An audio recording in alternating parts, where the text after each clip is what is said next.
Listo, Pedro, puedes empezar.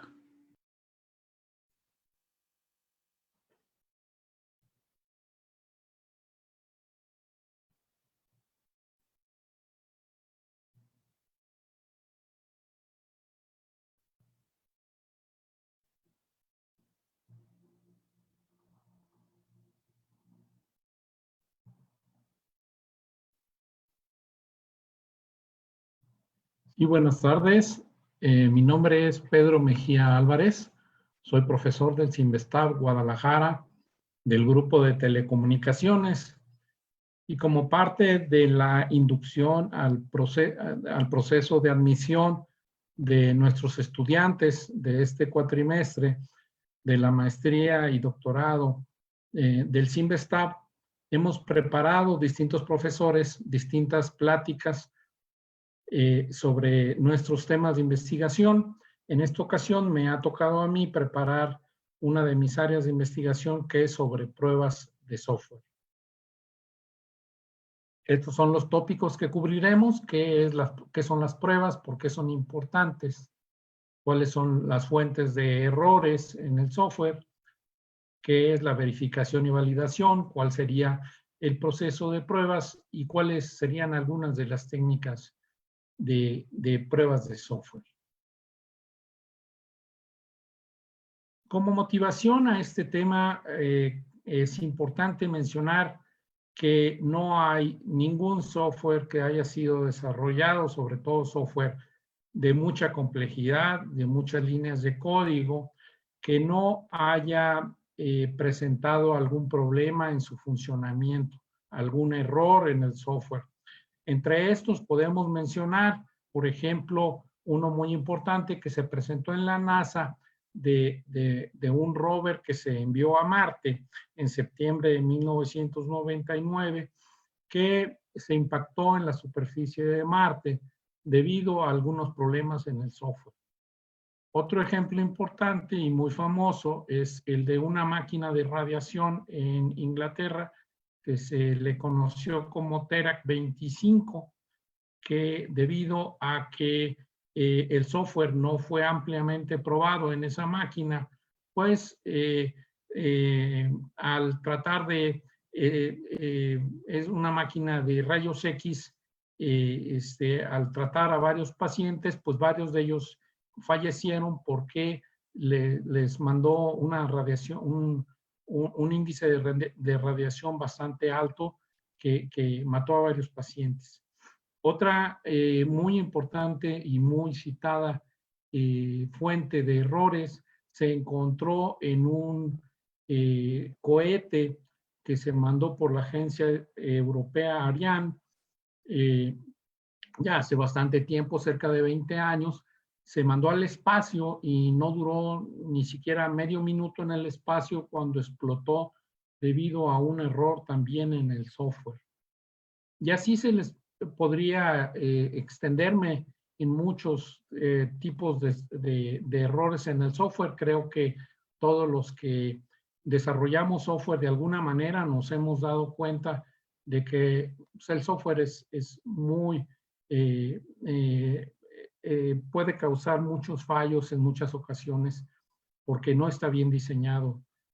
Y ahorita vamos a ver algunas de estas de esta problemática. Surgió un reporte en una agencia americana que se llama la NIST, que publicó que debido a técnicas de software mal empleadas, esto le causa a Estados Unidos anualmente aproximadamente 52 billones de dólares. Y esto fue un estudio del 2002, imagínense ahora. Aún comentan en ese estudio que aún cuando esos software que fallaron incluyeran técnicas sofisticadas de pruebas, se podría eliminar un tercio de los fallos en esos sistemas, con lo cual se podría reducir esos 59 billones de pérdidas en 22, lo cual se pueden dar cuenta pues que aún así sigue siendo una cantidad muy alta. También podríamos mencionar algunos otros problemas que ha habido, por ejemplo, en el sector bancario, en el sector de servicios financieros, en el sector bancario de tarjetas de crédito o de problemas que ha habido de hackers que se han metido a los bancos a extraer dinero y demás. Eso también se puede considerar como un error en el software, ¿no? En diciembre del 2006, Amazon también, aun cuando es uno de los principales desarrolladores de software mundialmente, pues su software tenía cierto error que llevó a ofrecer un doble descuento en sus productos, lo cual era un error para ellos, ¿no?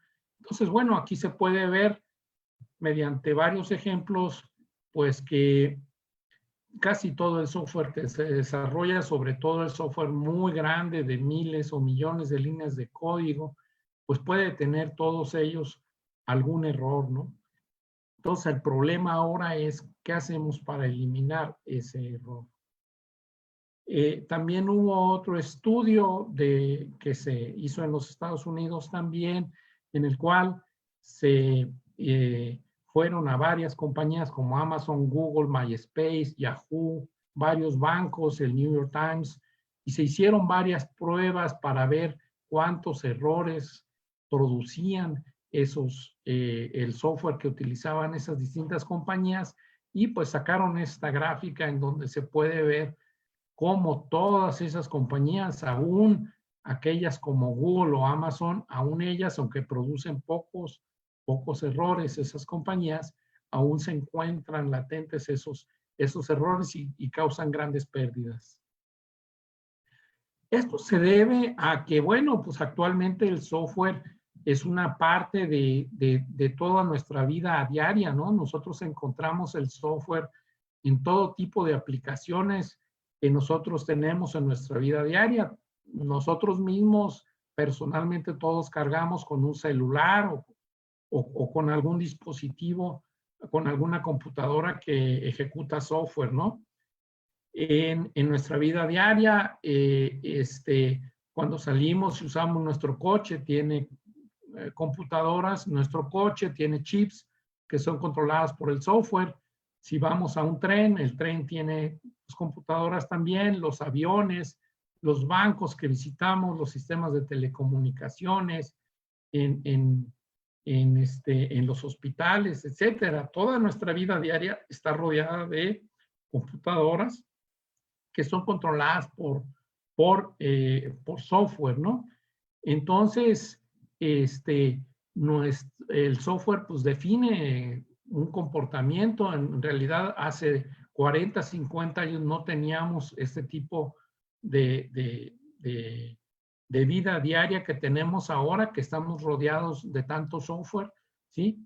Entonces, el software actualmente es mucho más grande, mucho más competitivo, tiene mucho más usuarios y podemos encontrar pues ya el software en muchos tipos de aplicaciones.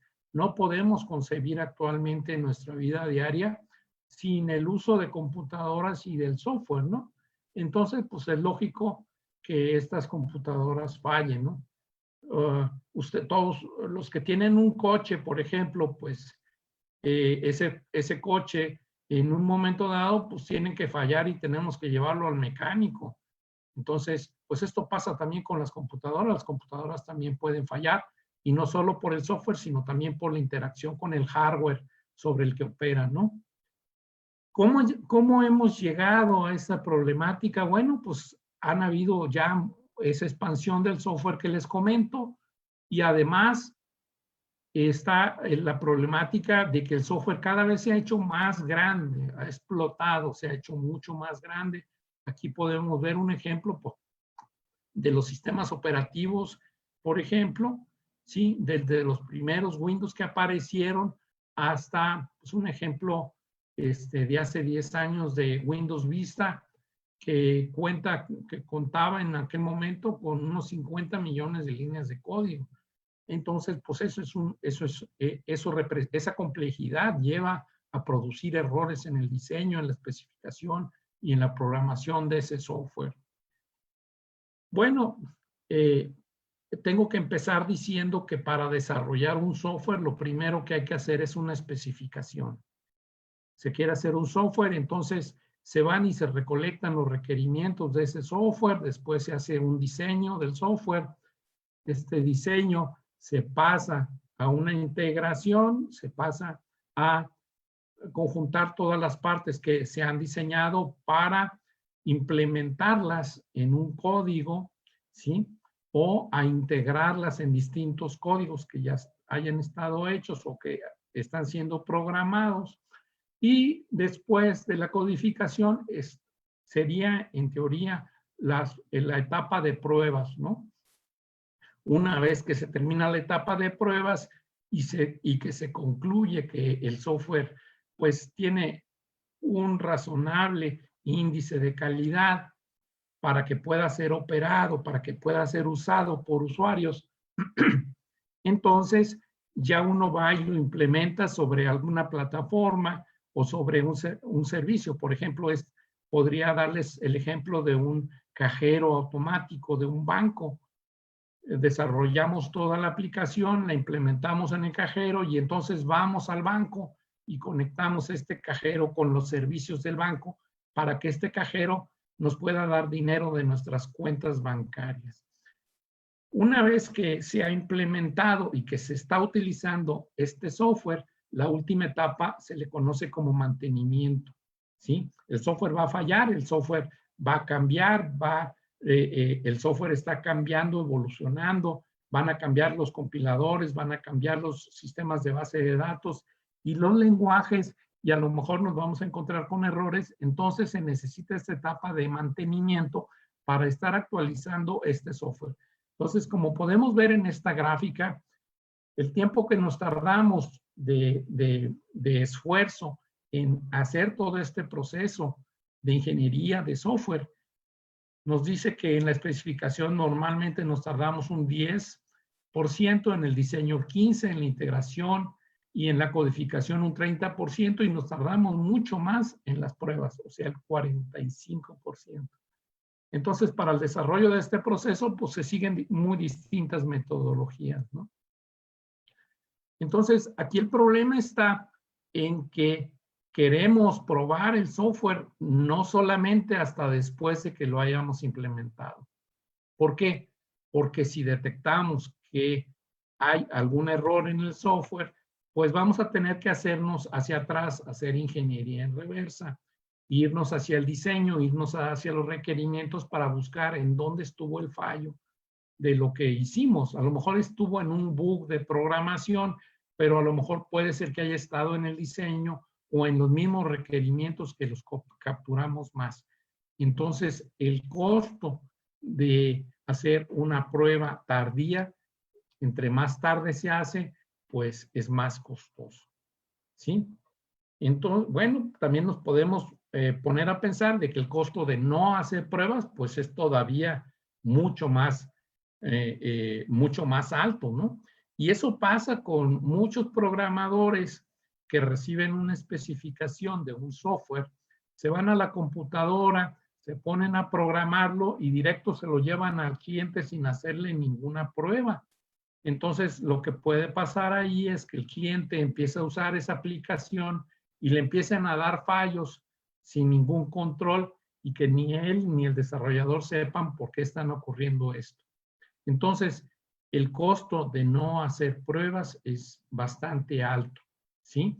Si ya haciendo las pruebas, aún así, al final encontramos muchos errores, pues el no hacerlas va a provocar que nos encontremos con muchos errores de más. Entonces, las lecciones aquí serían que muchos de los errores, por lo general, se encuentran en las fases tempranas de la ingeniería de software, que estos errores se descubren tarde, que reparar esos errores es costoso, y entonces, pues, sí vale la pena empezar a hacer pruebas con la mayor anticipación posible. Es decir, desde que se está haciendo la misma especificación, se podrían hacer pruebas, ¿no? Ahí está una técnica que se le conoce como desarrollo basado en pruebas, que es eh, la constatación pues, de que realmente debemos empezar a probar muy temprano en nuestra etapa en nuestras etapas de desarrollo. ¿Qué queremos hacer cuando probamos el software? Bueno, pues una de las metas de un probador de software es eliminar fallos lo más pronto posible. ¿Con qué fin? Pues con el fin de mejorar la calidad, reducir el costo y preservar la satisfacción del cliente, porque finalmente el cliente es quien va a pagar ese software que tú estás haciendo. Si no le gusta lo que tú hiciste o si ve que la calidad es muy baja, pues entonces ya no va a querer seguir con tu compañía que desarrolla este software. Eso es claro. Entonces, ¿cómo procedemos? ¿Qué es lo que hay que hacer? Pues es claro que debemos de aprender a probar, ¿sí? Pero bueno, aquí podemos, está claro que hacer una prueba exhaustiva es muy difícil. ¿Qué quiere decir exhaustivo? Pues probar todos los caminos posibles de todas las ejecuciones con todos los datos, bases de datos y demás de una aplicación de miles o cientos de miles de líneas de código, pues es muy difícil y toma muchísimo tiempo, ¿no? Sin embargo, pues tenemos que ver la forma inteligente de hacer las pruebas con el fin de disminuir los más fallos posibles dentro del tiempo que tenemos estimado de ese 45% que veíamos anteriormente para hacer nuestras pruebas y disminuir en la mayor cantidad posible el número de fallos en el sistema a fin de que esta aplicación pueda ejecutarse con el cliente a su entera satisfacción. En muchos estudios se ha visto pues, que normalmente los programadores producen entre 30 y 85 errores cada vez que programan aproximadamente 1000 líneas de código, ¿no? Y bueno, aunque se probara este software así muy exhaustivamente, pues aún así podría seguir conteniendo errores. Y uno de los grandes problemas es que las pruebas siempre se posponen, ¿no? Siempre se dejan las pruebas hasta el último y eso, pues, como les comento, causa grandes problemas, ¿no? ¿Cómo se introducen los fallos? Bueno, pues hay muchas formas. Podemos tener una mala especificación y ahí se introducen muchos fallos porque no consideramos toda la funcionalidad o no consideramos la lógica de la funcionalidad del software de forma correcta y exhaustiva. Puede ser que a la hora que hagamos el diseño, nuestras técnicas de diseño no sean las más correctas y tengamos algún problema en la definición de algún módulo o de alguna interfaz o de algún componente de nuestro software y a la hora de diseñarlo lo diseñemos incorrectamente, entonces eso al final pues, va a provocar que nuestra programación esté mal hecha. Y finalmente, a la hora que programamos, pues también como programadores podemos meterle muchos bugs al sistema. En general, pues hay muchas fuentes de donde se puedan producir fallos, es la naturaleza del ser humano y de los ingenieros de software, pues también es la de equivocarnos y de producir fallos, sobre todo porque en el desarrollo de grandes sistemas de software complejos, pues no se hacen únicamente por un solo programador, sino por todo un grupo de ingeniería. Y entonces esta interacción en un grupo muy grande, pues tiende a llevarnos a producir más fallos. Vamos a entrar un poquito en detalle a qué tipo de fallos nos estamos refiriendo. Bueno, muchos de los más comunes problemas y errores en el software podrían ser, por ejemplo, cálculos incorrectos, ediciones de datos incorrectos, manejo de datos en bases de datos que se hagan de forma incorrecta, incorrectas comparaciones o mezclados de datos, búsquedas mal hechas, incorrecto procesamiento de datos o incorrecta programación. O también una parte importante, no solamente tiene que ver con la funcionalidad, sino que a veces también hay errores en la no funcionalidad, como puede ser el desempeño. A lo mejor queremos que un software tenga una determinada rapidez de ejecución, y resulta que es demasiado lento, ¿no? Y eso también es un error, ¿sí? Puede haber también datos mal especificados, confusos, mal inicializados, ¿sí? Problemas con la usabilidad, con el procesamiento, con los resultados, ¿sí? Muchos tipos de errores que se pueden dar. Ustedes pueden pensar, por ejemplo, en una base de datos que tiene una alta interacción con el manejo del disco, que el disco falle o que el manejo de los archivos esté mal implementado, también puede encontrar fallos ahí. Si quisiéramos clasificarlos de alguna manera, estos bugs de programación, podríamos dividirlos, por ejemplo, en bugs aritméticos que se podrían provocar, por ejemplo, por divisiones por cero, overflows o underflows aritmético, o pérdida de la precisión en la que al hacer una multiplicación, en lugar de ser un 3.45, sea, lo redondeemos y lleguemos a un 3.0 o peor, a lo mejor llegamos a un 2.8, que al redondearlo llegamos a 2. También hay tipos de bugs, por ejemplo, de recursos, como el uso de apuntadores, de variables mal inicializados, de comparaciones entre datos que estén mal hechos, de acceso, violaciones de accesos a recursos, etcétera. Tenemos una muy amplia gama por aquí. Hay también muchos bugs lógicos de loops infinitos, por ejemplo, o de recursividad, etcétera, ¿no? Bugs de sintaxis, bugs de multithreading, de multihilos, que hay bastantes tipos de bugs ahí, bugs de interfaces, bugs de performance, etcétera. Podría extenderme bastante en estas categorías sobre los tipos de bugs que puede haber. Vamos a, una vez que vimos toda esta introducción, vamos a empezar a entrar en el tema un poquito. Vamos a ver qué es exactamente un error, ¿sí? En qué consiste un proceso de pruebas, ¿sí? ¿Qué es una técnica de pruebas de software, ¿no? Hasta aquí al último viene una pregunta que dice, ¿cuándo paramos de hacer pruebas? Esa es una pregunta muy difícil de contestar y en general se contestaría pues cuando ya alcanzamos una cierta calidad en nuestra prueba. Entonces, un error de un fallo en el software, un software fault, es un defecto estático en el software que se ha introducido por una mala programación o un mal diseño, ¿sí?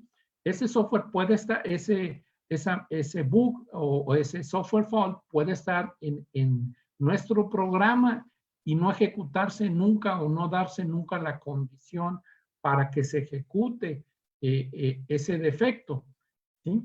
Sin embargo, cuando ese defecto llega a ejecutarse o esa condición llega a cumplirse dentro del software, se conoce entonces a esto, hasta ese momento, como un error en el software, el cual es un estado incorrecto interno o una manifestación de ese fallo, ¿sí? O sea, ese fallo puede estar latente en el sistema y nunca ejecutarse durante mucho tiempo, pero cuando se ejecuta, cuando se manifiesta, se convierte en un error de software. Y también de la misma manera puede andar ese software en el sistema y no salir hacia afuera, es decir, no manifestarse para que lo vea el usuario de ese software durante mucho tiempo, pero en el momento en que se manifiesta hacia afuera se convierte en un software failure, ¿sí? Esto es ya un comportamiento incorrecto, externo, que es visible hacia afuera del sistema, ¿sí? Y que pues está manifestando que algo está mal en este software. Esos son tres conceptos muy importantes cuando queremos hacer una prueba.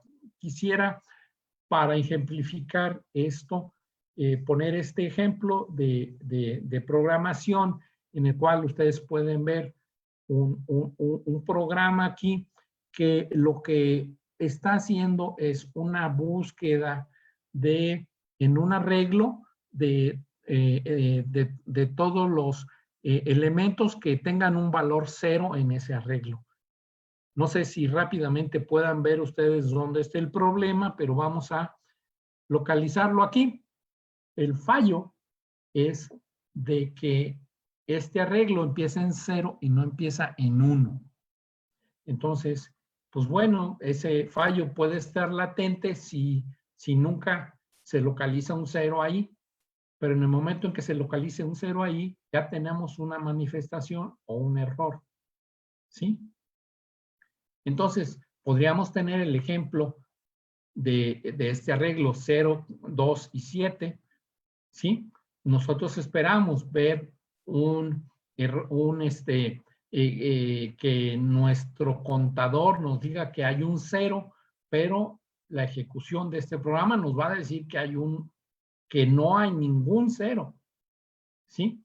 Entonces, bueno, este error se propaga en la variable contador y al final con esta entrada de 0, 2 y 7 en el arreglo, pues nos vamos a dar cuenta que aquí se produce un failure, ¿sí? En el momento de que el contador entrega al final, ¿sí?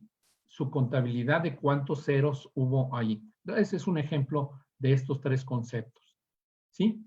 La dinámica de los fallos empieza primero por detectar dónde está el fallo, ¿sí? Tenemos que verificar mediante pruebas, ¿sí? De un software, ¿sí? Donde si se encuentra o no se encuentra un fallo en la ejecución del software. Una vez que hemos hecho esto, pues hay que ver en dónde se está produciendo ese fallo, ¿sí? Si no localizamos dónde está ese fallo, pues no lo podemos eliminar, ¿sí? Entonces, esa segunda parte de localización, fault location, es precisamente ir a ver, ya sabemos que hay un fallo, pero no sabemos dónde está, entonces hay que ir detrás de él, a localizarlo y tratar de eliminarlo, ¿sí? Son tres etapas ahí que no son fáciles ninguna de ellas, porque podemos detectar que hay un fallo, pero no lo encontramos, no es tan fácil, no es tan evidente. Al detectar el fallo, no inmediatamente nos dice en qué línea de código o con qué dato estamos produciendo ese fallo. Hay que ir a buscarlo y eliminarlo. Entonces, fault recovery es precisamente la eliminación y componer ese software. No se trata nada más de ir a hacer lo que se conoce como una eliminación burda, ¿sí? O simple del fallo. Lo que queremos es realmente ir a ver la especificación y que ésta concuerde con la funcionalidad. No queremos nada más remover fallos por removerlo, porque a lo mejor eliminamos un fallo y causamos otro, ¿no? Entonces queremos reparar el fallo, pero no causar otros. Y finalmente, una vez que lo hemos reparado, de nuevo pruebo todo el software para ver que ese fallo ya no ocurra. A eso se le llama testeo o pruebas de regresión, ¿sí?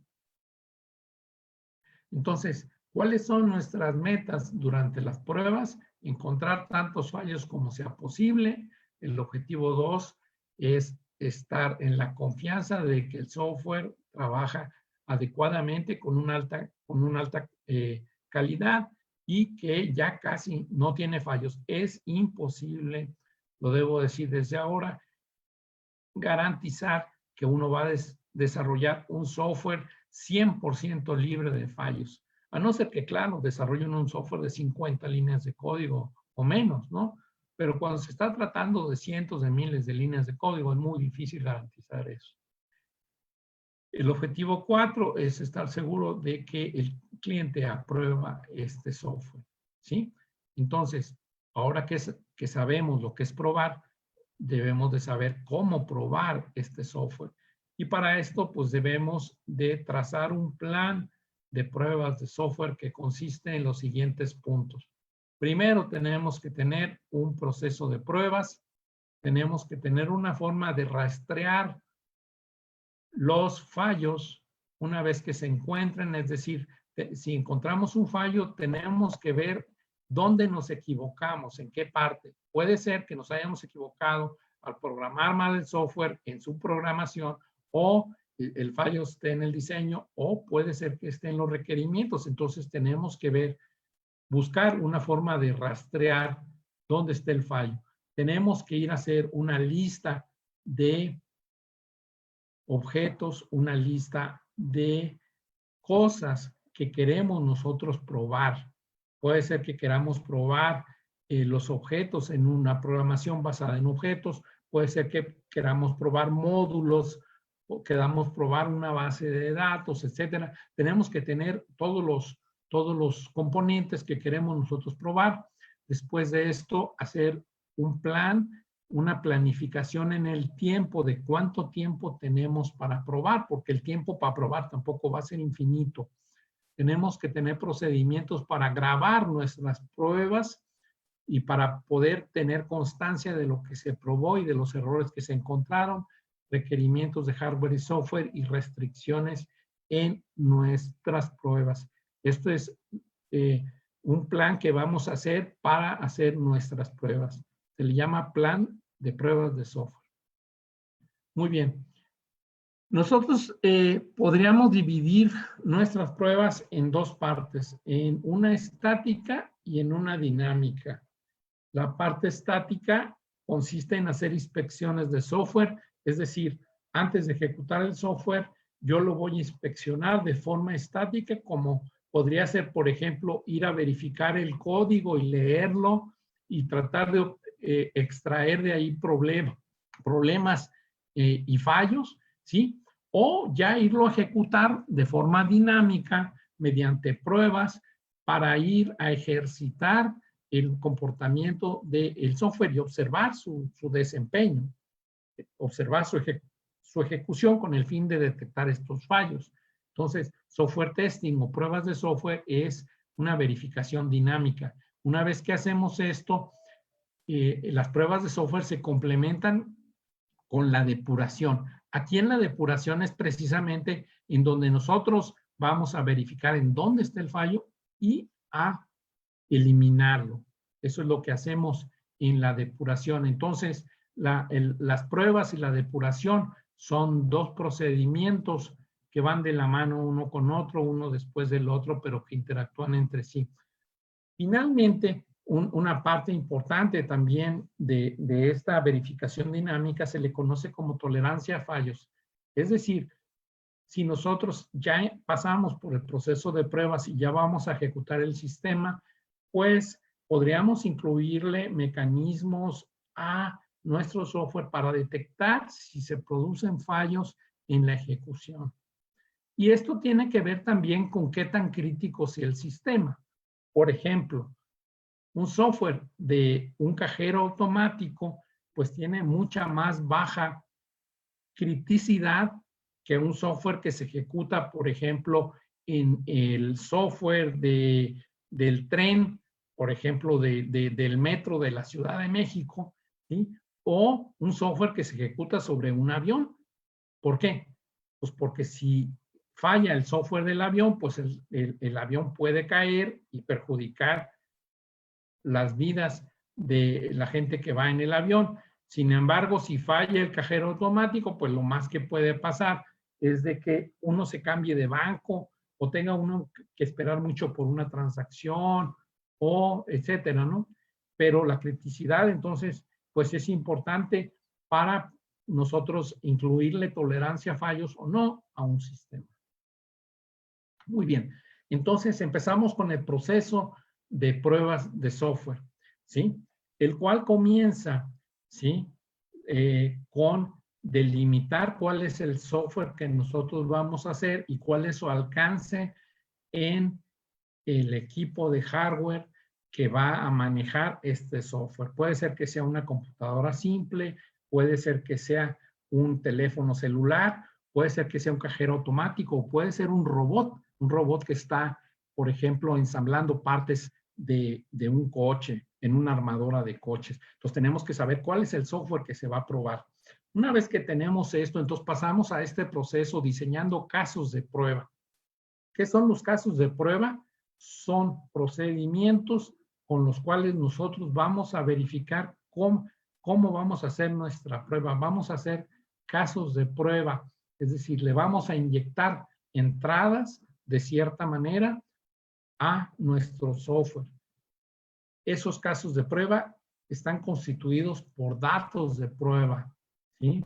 Esos datos de prueba se envían a un programa de pruebas para probar ese programa que nosotros queremos probar. Una vez que se ha corrido esta prueba sobre ese software, entonces se producen unos resultados. Al producir esos resultados, pues queremos saber si esos resultados son correctos o incorrectos. Si la ejecución me llevó a detectar fallos o no. Para esto, pues se tiene que usar algún oráculo o algún otro software que me ayude a comparar estos resultados, ¿no? Y finalmente producir un reporte de pruebas. Este es nuestro proceso de pruebas de software. Entonces, ¿cómo queremos hacer nuestras pruebas? Pues no podemos agarrar todo el software y hacerle la prueba completa a un software muy grande y muy complejo de cientos de miles de líneas de código. Tenemos que desmenuzar todo nuestro software y verlo en la parte más microscópica a nivel componentes y ir probando componente por componente. A esto se le llama pruebas de componentes. Una vez que vamos probando componente por componente, vamos uniendo los componentes y los vamos integrando. Vamos haciendo pruebas de integración, ¿sí? Probamos un componente, vemos que ese funciona, probamos un siguiente componente, probamos la interacción entre varios componentes y así hasta que crezca todo el sistema, hasta que llegamos a lo que se conoce como pruebas de sistemas, que es ya probar módulos mucho más grandes que integran a muchos componentes o subsistemas hacia la prueba completa del sistema. Entonces, de la prueba de un componente pasamos a la prueba de un sistema, ¿sí? Entonces, la prueba de un componente, como decíamos, era probar funciones individuales, clases de objetos o componentes compuestos. Y la prueba de integración involucra ya probar muchos componentes a la vez. Esto lo podemos hacer haciendo una integración top-down o una integración bottom-up. ¿Qué quiero decir con esto? Pues bueno, puedo ir de los componentes más pequeños hacia los componentes más integrados o en sentido inverso. Aquí lo podemos ver en lo que se conoce como pruebas incrementales de integración, ¿sí? En esta gráfica se ve cómo vamos a probar componentes, vamos a meter más componentes y vamos a ver cómo toda esta integración de componentes, cuál es su funcionalidad y si al estar metiendo más componentes encontramos más fallos. Es decir, cada vez que integramos a un nuevo componente, pues vamos a hacer pruebas más complejas. Y la prueba del sistema es que cuando ya vamos integrando y integrando más cosas, pues entonces ya tenemos que hacer una prueba un poquito más compleja de todo ese componente integrado, ¿no? Hemos estado hablando de pruebas de funcionalidad, pero también tenemos que pensar en los componentes no funcionales del sistema, como pueden ser, por ejemplo, la usabilidad. Y eso se da en muchos sistemas web, ¿no? Quiero ver qué tan fácil de uso es un sistema, pues eso no se puede probar con una función o con un componente específico, sino ver cómo se desempeña todo el sistema para ver si es o no usable, si es fácil de usar o no lo es. También pasa lo mismo con el desempeño. Las pruebas de desempeño es para ver qué tan rápido es el sistema y si realmente responde a lo que estamos esperando de él, ¿sí? Bueno, una vez que conocemos esto, pues sigue la pregunta de, está bien, ¿cómo hago toda esta prueba con ese proceso integrado? Bueno, pues hay dos enfoques para hacer esta prueba. Una es conocida como pruebas de caja negra y otra se conoce como pruebas de caja blanca. ¿Qué son las pruebas de caja negra? Pues básicamente vamos a ver el sistema únicamente desde afuera. No vamos a ir a ver su ejecución interna en las líneas de código, sino nada más la vamos a ver desde afuera. ¿Cómo? Metiéndole unas entradas de prueba que van a ser mediante nuestros datos de prueba y nuestros casos de prueba, ¿sí? Vamos a tratar de meterle entradas que pueden causar comportamiento anómalo lo vamos a meter al sistema y ver cuál es el resultado que me entrega el sistema. Esto es lo único que veo de esta caja negra. Mi caja negra es mi sistema que desarrollé, el sistema de software que desarrollé, pero nada más voy a poder ver las entradas que le meto y las salidas que me produce este sistema para comparar esas salidas y verificar si esas salidas son correctas o no son correctas, para lo cual tengo un software adicional que le llamo yo Oráculo, que se le conoce como Oráculo, para verificar estas pruebas contra esas salidas contra ese oráculo y ver si son correctas o no.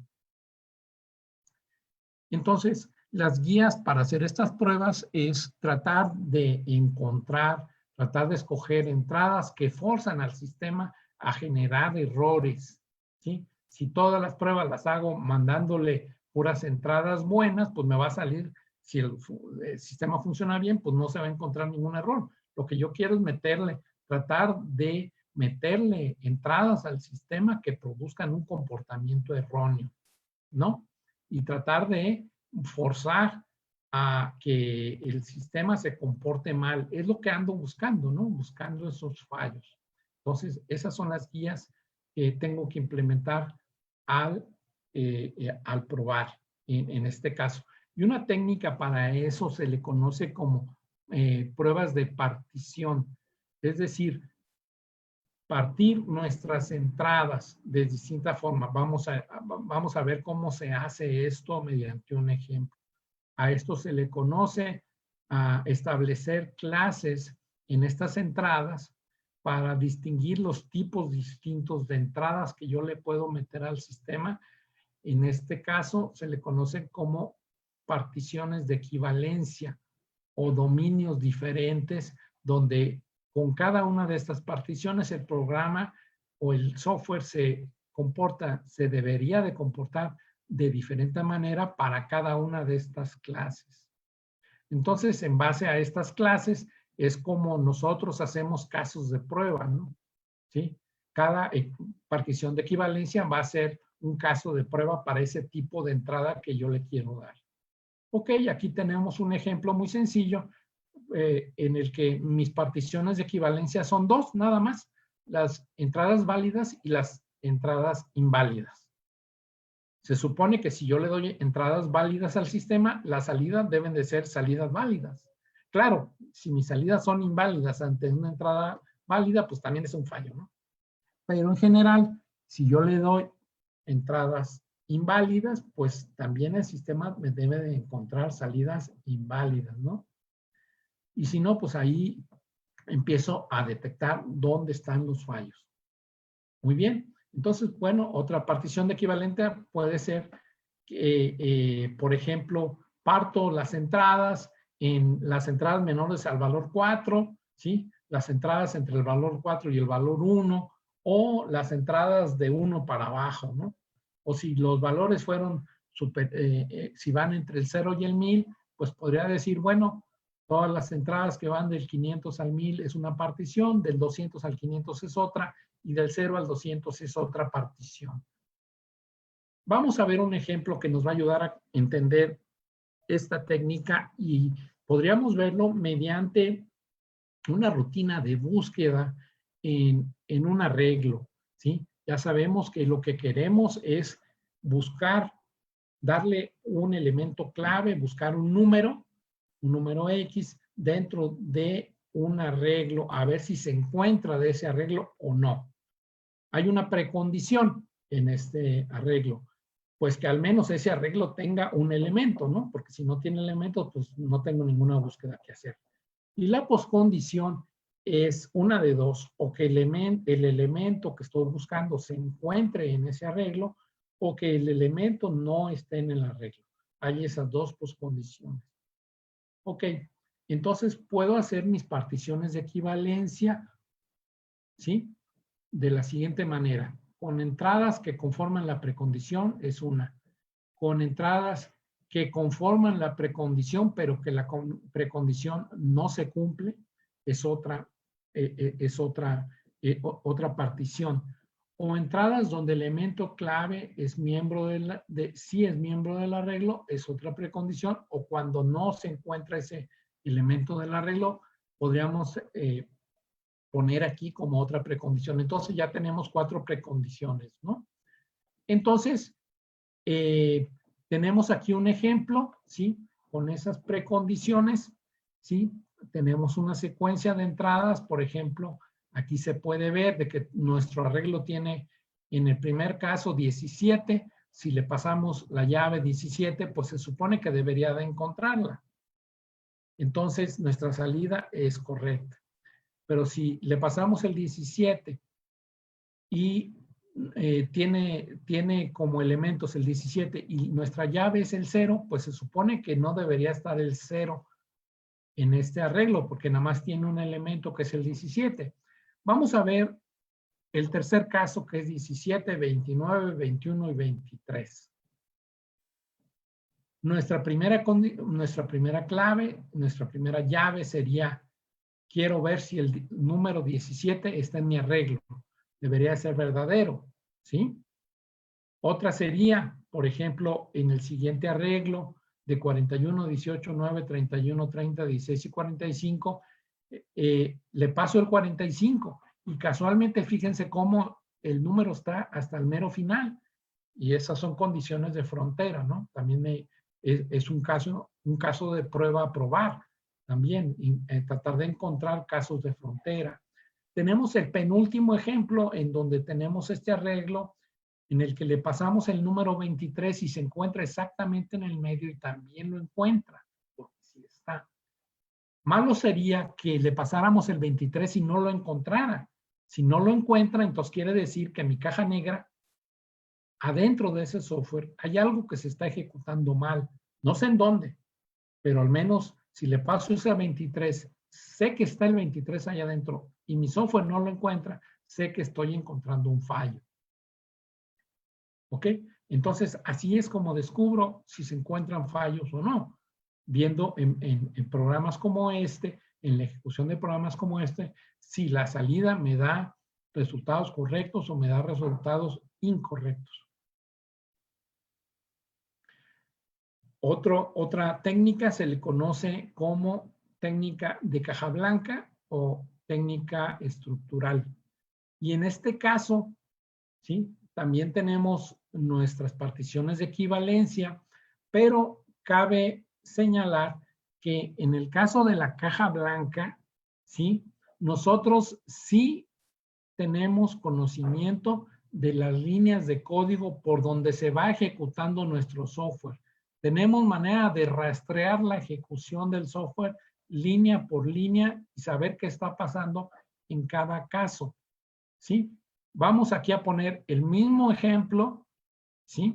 El mismo ejemplo, pero ahora lo que queremos, ¿sí? Es ir a rastrear el grafo de ejecución del programa, es decir, cada línea de ejecución y cada procedimiento o cada dato de mi ejecución del sistema y para ir a rastrear en qué parte de la ejecución del sistema algo se está comportando mal.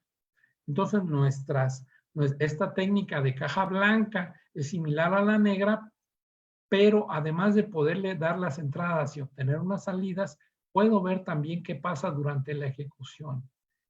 Esta técnica me ayuda, van a decir, pues ayuda un poquito más porque ayuda a ver qué está ejecutándose por dentro. Sí, eso pasa cuando nosotros conocemos o hemos desarrollado el software que queremos probar. En muchas ocasiones no tenemos este código.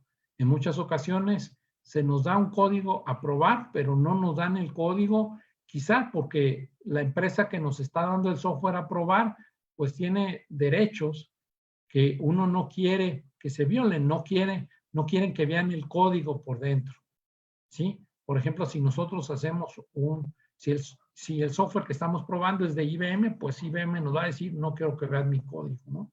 Pues nada más te lo paso en caja negra, el ejecutable, tú lo vas a ejecutar y vas a ver si encuentras fallos o no. Entonces, bueno, estas dos técnicas pueden ver cuál es su importancia, cuál es su relevancia, cuál es su utilidad de cada una de estas dos técnicas, ¿verdad? Entonces, podemos hacer las mismas pruebas haciendo particiones de equivalencia o casos de prueba para este ejemplo que tenemos aquí atrás y ver exactamente lo mismo que hicimos en la prueba de caja negra y ver si existen fallos o no existen fallos en esta ejecución de caja blanca. Es un poquito más compleja, toma un poquito más de tiempo, porque hay que ir a ver la ejecución paso a paso de cada línea de código. Eso nos lleva mucho más tiempo, o podemos dejarla correr completamente y que se pare si tiene algún fallo o algo así. Entonces vamos a ver exactamente dónde se paró y qué problemas me causó, ¿no?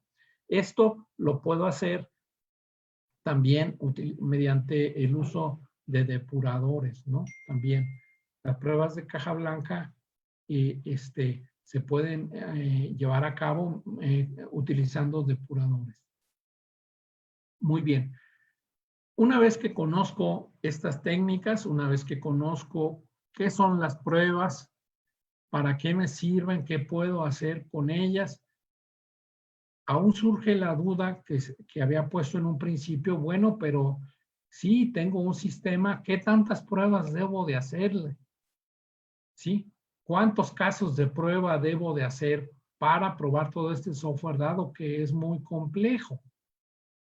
Entonces, para esto se han propuesto, voy a comentarlas de forma muy rápida, y esta es la última parte de mi presentación, un criterio basado en estructuras de técnicas muy recientes de pruebas de software, recientes quiero decir de 20 años para acá, las cuales están basados en un concepto que se llama de cobertura. Es decir, quiero ver qué tanto del software que está probando se está cubriendo. Porque si hago una prueba y no cubro el 100% de todo el comportamiento y ejecución del software, pues no lo estoy probando a completitud. Sí, pero el otro aspecto es no tengo tiempo de hacer tanta prueba porque son cientos de miles de líneas de código. Entonces, bueno, esta técnica nos ayuda a descomponer ese software y tratar de ver de qué forma atacar eso de la forma más inteligente posible. Y propone esta técnica, esta tendencia, 4 técnicas. Una es descomponer el software en grafos y tratar de ir a ver qué tanta cobertura del grafo cada vez que se hace una prueba. Si se hace toda la manipulación, todo el seguimiento y todo el corrimiento de todas las partes del grafo de ese programa, porque vamos a decir entonces que descomponemos este programa en un grafo, si lo ataco al 100%, pues es una cobertura al 100%. Y si no, pues a lo mejor llego al 80 o al 90% de este grafo. ¿Qué es lo que quiero? Pues recorrer todo el grafo como se ve en este ejemplo, ¿no? Todos los estatutos, todas las condicionales, todos los métodos y llamadas, todos los componentes, todos los estados y transiciones. Quiero ver todo el seguimiento que va a llevar la ejecución del programa cuando le estoy dando un caso de prueba, unos datos específicos para recorrer, ¿sí? Con unos datos específicos pues va a seguir una secuencia de ejecución distinta que si le meto otros datos diferentes. Entonces, esto es precisamente lo que se quiere, ¿no? Ver qué ejecución voy a tener aquí, qué ejecución, qué nodos está recorriendo de este grafo con unos ciertos datos, etcétera, ¿no? Y así ver cuál es la cobertura total ante todos los datos que yo le estoy dando para así calcular más o menos qué cobertura tengo. ¿Sí? Sé que esto tengo que entrar en mucho más detalle, pero no nos da tiempo esta presentación. Quiero dejarlo así de forma muy general. Una vez que ya se han verificado con mis pruebas cuáles son los caminos que se han recorrido y establecer una cobertura de esos caminos, entonces se le ponen los datos de ejecución, ¿no? Es decir, yo uso unos datos, ¿sí? Especifico unos datos, digamos, en mi programa y en algún lugar los voy a usar, en algún nodo o componente. Entonces, quiero ver dónde está ese dato y dónde está siendo utilizado ese dato. ¿Qué tal si está ese dato pero nadie lo utiliza o no pasa por ahí su ejecución? Quiere decir que algo está mal. Entonces, dentro de esa cobertura del grafo, tengo que ver también el flujo de los datos o cómo se están ejecutando o qué valores están estos datos ejecutando. Entonces, en la cobertura del grafo tengo esas dos partes. Una es la ejecución y otra es el flujo de los datos y su contenido. Esto con el fin, de nuevo les comento, de ver cuál es la cobertura del grafo. ¿Ok? Nuestro segundo punto de estas técnicas son las expresiones lógicas, la evaluación de estas expresiones lógicas. Yo puedo tener un if, un while, un repeat o una condición de ejecución bastante compleja, ¿no? Como la que tenemos aquí, not X o not Y, and A o otra cosa. Puede ser una condición muy extensa. Pues quiero ir a probar esa condición. Me voy a adelantar un poquito hacia adelante. Puedo tener esta condición A más B o G and X menos Y. Quiero probar todo, quiero hacer toda una tabla de verdad para ver todos los componentes y probar toda esa tabla de verdad para ver si esta construcción de esta expresión lógica, ¿sí?